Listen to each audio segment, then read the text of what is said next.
आणि आता राज्याच्या राजकारणातील घडामोडी पाहूयात। आरक्षणाच्या मुद्द्यावरून मराठा आणि ओबीसी नेत्यांनी राज ठाकरे यांच्यावर जोरदार निशाणा साधलाय।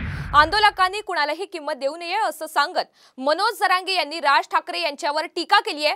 तर राज ठाकरे यांचा जन्म खरंच प्रबोधनकारांच्या घरात झालाय का असा सवाल करत लक्ष्मण हाके यांनी सुद्धा राज ठाकरे यांच्यावर टीकास्त्र डागलंय।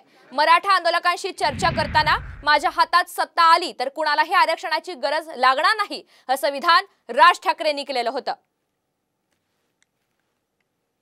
उद्या जर हे राज्य माझ्या हातात आलं, मी तुम्हाला सांगतो महाराष्ट्रात कोणालाही आरक्षणाची गरज लागणार नाही।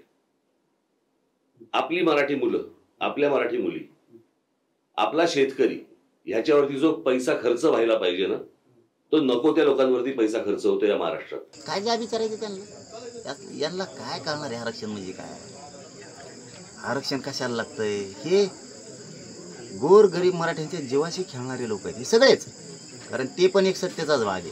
त्यामुळे त्यांच्या पुढे काय आंदोलन करायचं, त्यांना काय भेटायचं।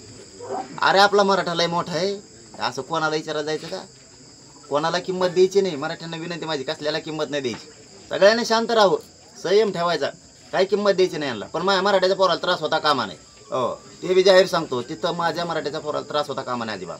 तुमचा आरक्षणाबद्दलचा अप्रोच आणि ती भूमिका वाढवा। आणि प्रबोधनकार